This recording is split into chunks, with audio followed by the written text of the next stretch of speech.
Yeah, I mean, I think there's always unknown, any new job, and obviously, even if you're returning every season, things are going to come up, right? It's kind of life.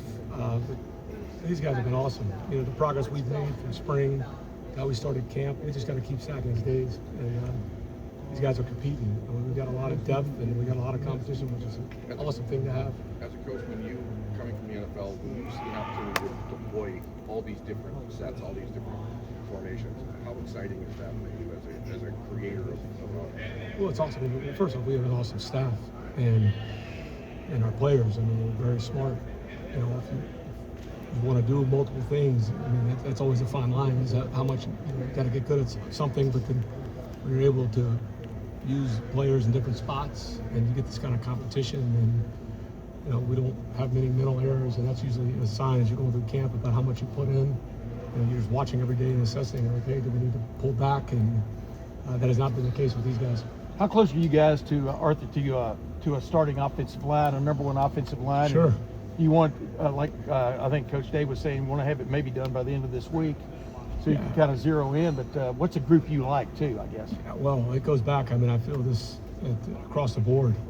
We got a lot of guys that can play, and then things come up. I mean, you want the same five, because that chemistry, that's certainly every coach's goal. But you got to have contingency plans. I mean, you're playing a long season, the same thing as the NFL. You got to have depth, and we got guys nicked up here and there. So if they miss a practice, it's an opportunity for another guy or a guy to show he can play multiple positions. But there's been very impressed, especially on the inside. And guys have been moving around. It's a great competition everywhere. We kind of the veteran guys you had, but some of the younger guys or guys that may have missed a spring. Josh, Padilla, Jake Cook, and Gabe. I mean, those guys too. I mean, don't want to forget about them. So it's been cool to see. Is Austin making a step? I mean, right guard, is that looking more and more for Austin? I mean, how would you describe that? It just depends how it shakes out. You got to put your best five. That's a credit to Austin. He's really a guy that I see as a four-position player. Inside and out. I mean, and that's kind of rare. Yeah. And you have that kind of versatility, and that's a credit to him. But it's going to have to shake out. How you want to put your best five. What kind of growth have you seen from Julian over this offseason that you've gotten to know more from where he is in January and spring ball to where he is now?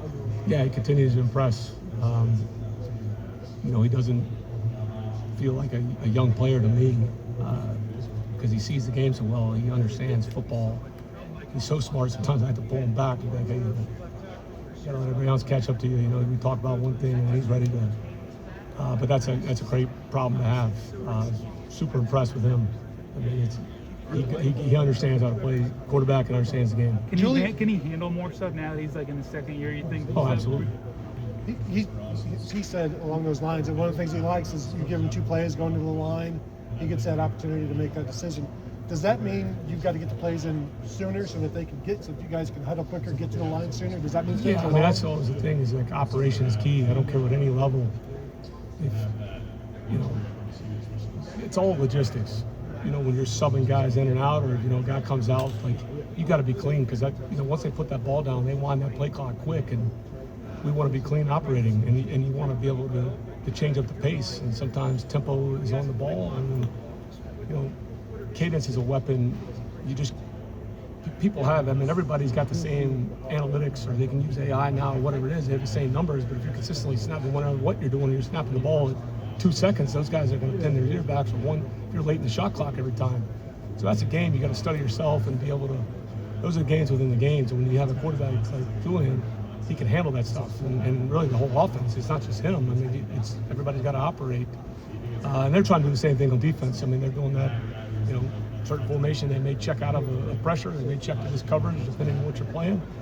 And those are the games. I call them the games within the games. There's so much happening at the line of scrimmage. Even if you're trying to be simple, I mean, the other sides, I mean, they catch up too. And so that's what makes Julian unique. Was that lack of change up in the cadence an issue in the playoffs, in the postseason last year, do you think? Look, I wasn't here. That was a great way to lead me into that question.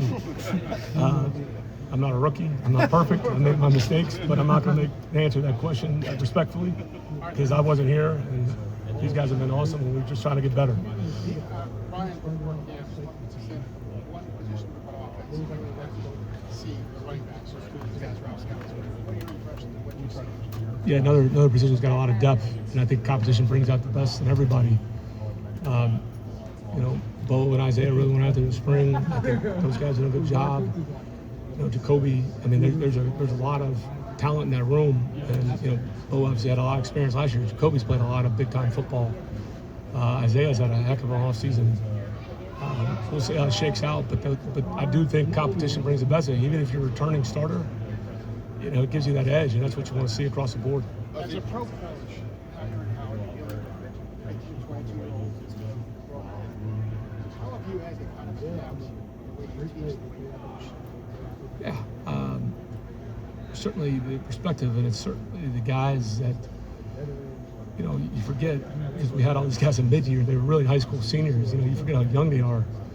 And so you just slow things down, you know, there's some different nuances and rules that are different, and, you know, the way I might have called things in the past, I mean, you just adapt, because nothing more important to me, and it's not about me or any other coach, it's those guys that are playing, it's our players. So yeah, you can change up your teaching methods, but you're always looking at year to year. Is the game within the game stuff, is that more of an NFL factor, you know, than you find in college? I don't know. I mean, I think there's a lot of mythology sometimes. There's some really good coaches in college at every level. There's good coaches in high school or Division III that may never get their opportunity at a place like this or in the NFL. You know, that's conventional wisdom, but that's disrespectful because there's some great coaches all across the country. So you had the last couple of years. Dominant running back, is that a security blanket for a coach and some for you through the years? You've had some pretty good ones. I've been lucky. I think years are different, but certainly if you're building, you know, around the strength of your team. You know, a big part in Tennessee was obviously Derek. Derek is a once in a generation player. I mean, the amount of carries he has, he's still not slowing down. I mean, that's just unheard of. You know, you get through a long season. You know, even Derek couldn't take 500 plus carries, you know, if you're going to play 16, 17 games. So you need to have depth. Certainly, you know, there's guys that ride that become the main guy. That happens, and then it is a long season, and something happens. You got to have somebody be able to step in, and you got to have confidence. The team's got to have confidence. Depth is critically important. You've had the last couple of years, you know, when there've been veteran quarterbacks, but it's still been your first time kind of working with them. Just how much have you learned from those experiences? Kind of made a point of emphasis to you know work with Julian here. I mean, I've had three guys that are, you know, probably gold jacket players. You know, Aaron and Russ, and Matt Ryan. I've had, you know, all kind of guys at different points in their careers, and what that experience has taught me. I mean, you know, a lot of times in pro football, you get guys that get on these long runs in the same play caller and quarterback, and I've had to adapt, and it's been really good for me.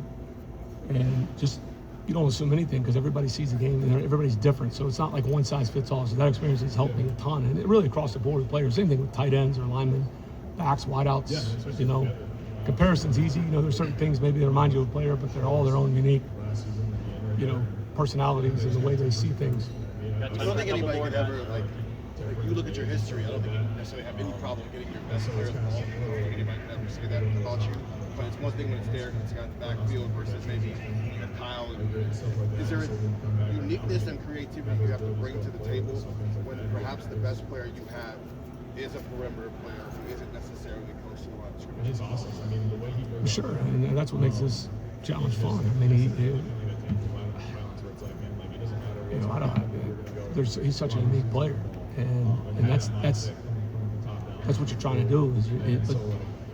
It's not just, you know, Madden, you know, like he's human. Like, we got to get our best player the ball. There's no question about that, because he can change the game on any play. I mean, whether it's a deep shot or anything underneath. I mean, he's such a unique player, and certainly that changes your thinking. But we have other talented players too. But yes, I mean, that's the old adage, and try to build around your best player and get your best player the ball. Is it now that you've got the chance to be around him for none? Is there anything that maybe when you're just watching from afar, that maybe got your creative juices flowing? Absolutely. Well, there's things you have in the archive that you may not have had a guy that could necessarily that didn't fit his skill set. So that part's been fun. I mean, I'm pulling up things from 20 years ago, 10 years ago, 15 years ago. Yeah, absolutely. Brandon mentioned just now that like people will notice a schematic difference in how you guys are scheming guys open and receivers open, so they get more yards after the catch. When you think about that, and when you came in here in the winter, how much of an emphasis was that from Ryan, and how much did you really kind of have to dive into your archive to find ways to scheme these guys? It's open? both. I mean, I think you just don't print the same. It's just questions about the quarterbacks. You have to adapt. I mean, that's the nature of any industry. I mean look at y'all's industry. Things have changed from 25 years ago to 15. I mean, 5 a year ago. I mean, so that's the thing. I mean, the only thing in life that's consistent is change. And so for me, it's been fun. I mean, seeing how they've done things here. And they moved the football. They put up a lot of points, and the evolutions. The defenses, the trends they have, and then the skill sets of your players and things that I've studied over the years that may not have fit the team I was on or whatever we were doing. So you can pull some of that and kind of evolve from things that they're comfortable with. So that's the fun part about it. We saw question under center stuff for those first You did? 3 days when you guys were working on it. What is the advantage of that as opposed to a lot of the shotgun Well, stuff? we can get in anything, pistol, shotgun, a little bit under center. You let the opponents figure that stuff out. I always laugh. There's things I see now that are trends in the game at both levels, like what's old is new again. You see, certainly in the NFL, there's a lot more under center again. You don't really see it on 3rd and 10 like Troy Aikman or Joe Montana. Split backs under center. We're not doing that. Maybe I'll do that for you. We're getting 3rd and 12. Everybody's screaming at me like, what the hell are they doing? Mix it up. I mean, going back to different experiences with quarterbacks, sometimes it's just in practice just to get their fundamentals right, because so many people, they grew up just playing in the gun, and I have learned from, you learn from everybody. Some of these quarterbacks have been around. I mean, Aaron would say it all the times. I mean, it's just get back to the fundamentals. So some of it's practice. It may not be schematics. Thanks, Coach. Thank you.